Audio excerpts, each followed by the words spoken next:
De Rapido, là, c'était l'embryon. Premier rapido, il y avait Sophie et moi. Il y avait Antoine. Il y avait Tonio. Il y avait trois de la famille. Et les deux autres, c'est qui là, Il y avait Alain des Carayos, Oui, j'ai. et la Mac, saxo des Shoah. Oui, c'est ça. Ben alors, c'était les débuts, C'est bon. il y avait plusieurs groupes à la fois, il y avait la Mano Negra et... Alors, les Tarpaca, il y avait la Mano, les Carayos, les King Snakes, les Horspens, les Chihuahua, Daniel, Joe, tout ça, ils jouaient dans les casse-pieds, les volets. On faisait partie d'une bonne dizaine de groupes, tous ensemble. Comment est-ce que tu as décidé de mettre de l'ordre maintenant et de combien de groupes tu fais partie aujourd'hui? Voilà, il n'y a plus que la Mano. Carayos, c'est terminé aussi? Enfin non, les Carayos, le disque sort, mais disons qu'on joue plus beaucoup. À cause de, bon, c'est une histoire d'emploi du temps. Alors raconte-moi pourquoi est-ce que tu t'es investi plutôt sur la Mano plutôt que sur le Carayos ou les autres trucs là-bas? Moi je me suis investi autant dans les deux de toute façon. Je m'investissais autant dans les deux. La Mano c'était un peu. C'était plus ce que j'avais vraiment envie de faire. C'est-à-dire mes chansons, les trucs, l'idée que j'avais moi d'un groupe. Quoi. Et bon, c'était un peu la suite des Hot Pants. C'est quoi pour toi l'idée d'un groupe? Les Carayos c'était plus une rencontre d'amis et un groupe pour faire la fête. Merci Jaco. Un groupe c'est quoi justement? Quand est-ce que tu sais que t'as un groupe? Quand t'as 3 mecs, 4 mecs, 5 mecs ou 10 mecs comme nous, qui s'entendent tellement bien que tu leur arrive des trucs super ou des galères, ça revient au même quoi. Une seconde. C'est bon quand tu veux. Ouais, quand est-ce que tu sais que t'as un groupe? C'est nous qui savons. Quand t'as 10 mecs, dans notre cas 10 mecs, quand t'as 10 mecs qui sont toujours solidaires, qui t'arrivent des trucs super ou des trucs nazes.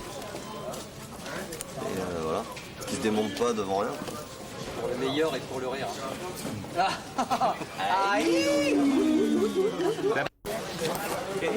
Oui, une seconde et on y va. Parce que je me souviens dans une interview, tu disais oui, la Mano Negra c'est ton frère, ton cousin avec toi, et puis il y en a d'autres qui tournent derrière, qui viennent, qui s'en vont. Quand est-ce que ça s'est cristallisé? Raconte-moi.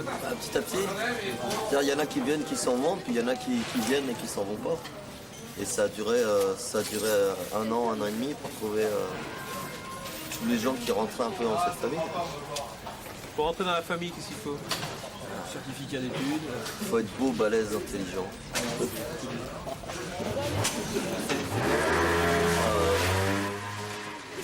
Je sais pas, c'est pas un examen, c'est pas l'examen de la SACEM ni l'examen de Los Angeles. C'est entre les deux. C'est quelque part entre les deux. Ouais. Mais au début, c'était une histoire de famille quand même. Ah ouais? Mais raconte, alors comment ça, les premiers pas, comment est-ce que tu t'es dit, tiens, je vais faire un groupe avec mon frère, mon cousin.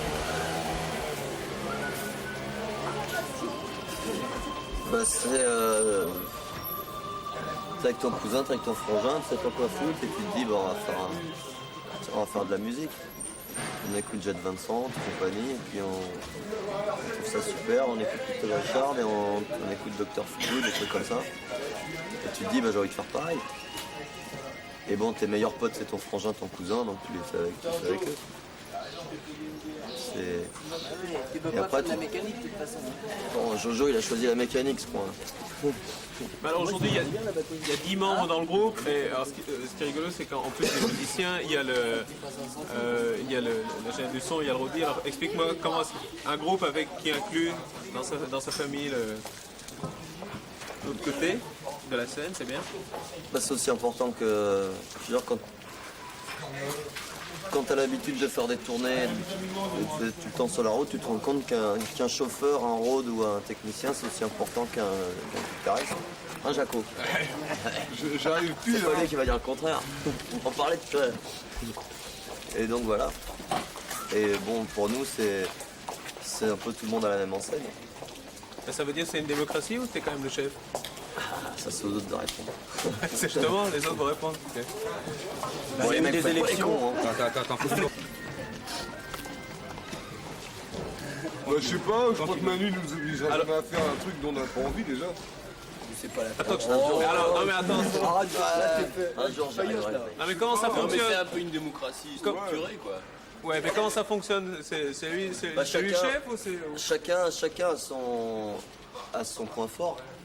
Chacun a un truc où il est un peu meilleur que les autres, donc où les autres lui font confiance. Santi s'occupe de tout ce qui est pognon. Lui, c'est le ministre des bœufs. Des bœufs, des jams avec tous les autres. On a le ministre de l'opposition, mais il est On pas a là. le ministre de l'opposition, celui qui râle tout le temps, mais qui est pas là. Enfin, s'il est au bar.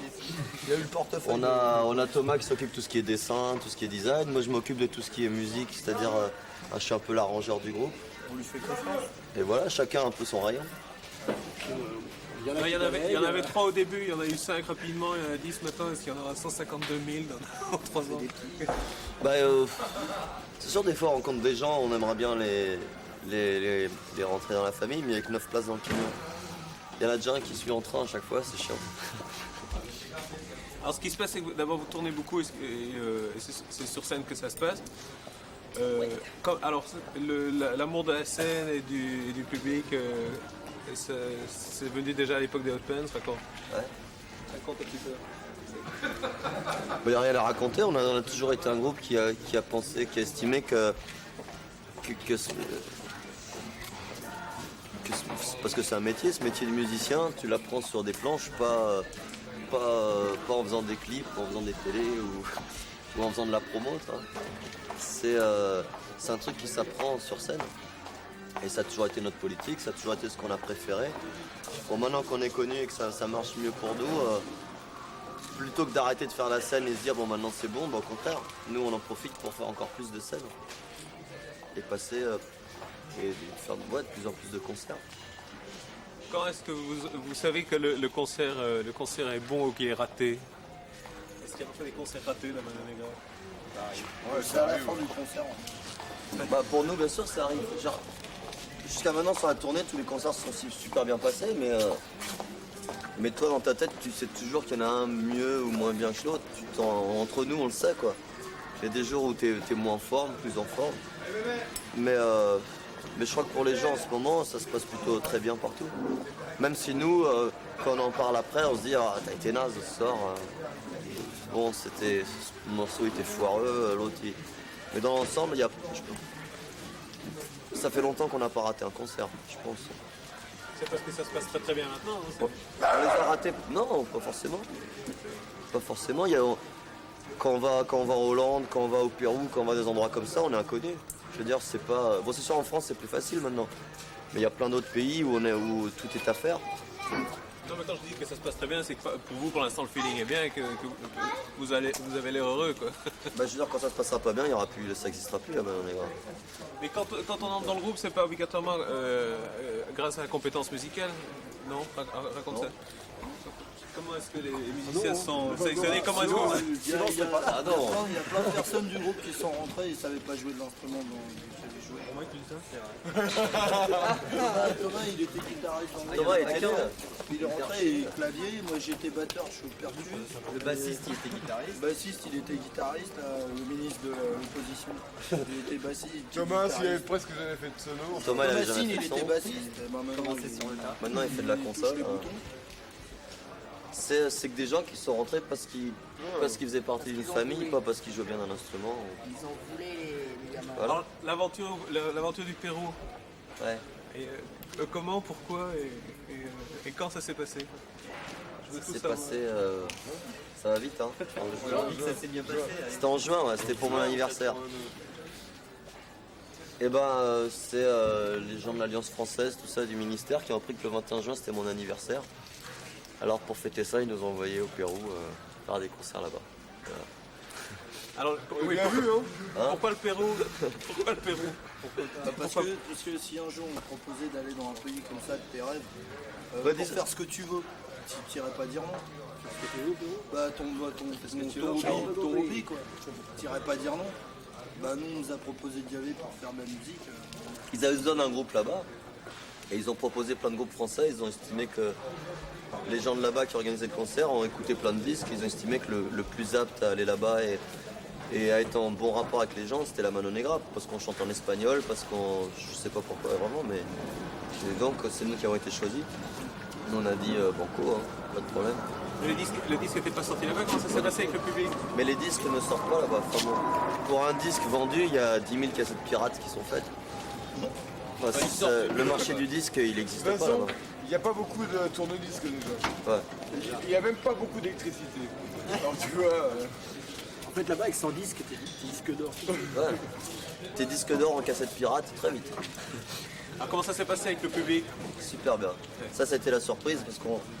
Quand on est arrivé là-bas, on s'est trouvé devant un public qui écoute pas de rock. Enfin jamais quoi, c'est des mecs branchés salsa ou pas branchés musique du tout, enfin qui écoutent des trucs des Andes. C'est pas du tout un public qui a une culture rock. Au début on avait un peu peur d'être un peu les curiosités, les ovnis venus d'Europe. Et la bonne surprise ça a été ça, c'est qu'en fait pas du tout.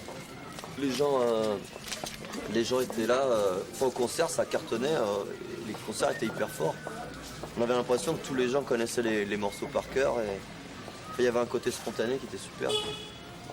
Et ce côté curiosité, on l'a oublié en 2 heures, quoi. Premier concert là-bas et on se sentait plus du tout ce décalage entre eux et nous. Alors, ça va probablement te faire chier de le raconter, mais c'est comme il faut penser au public d'anglais qui va nous regarder sur la BBC. Pourquoi la Mano Negra et comment est venu le nom? Le nom, on l'a lu dans une bande dessinée. Je sais même plus laquelle, je m'en rappelle plus. C'était une bande de terroristes en Amérique du Sud, genre qui faisait chier le héros, tout ça. Et on avait bien aimé le nom parce que c'est un nom qui... Tu te demandes, c'est pas un nom de groupe de rock, c'est pas un nom, c'est un nom qui... On a fait une petite balance les gars. Allez hop. Il y a la balance là les gars, on arrive. C'est un nom qui peut envelopper plein de trucs quoi. C'est un nom un peu souterrain comme ça. Ça a plein de symboles, la Mano Negra. C'est un symbole de magie noire. C'était des anarchistes espagnols en 1900. C'est la mafia new-yorkaise. Il y a plein de... Puis le logo était facile à faire. On va faire son check. Allez, on y va. Ouais, t'as la bourre les gars avec vos conneries.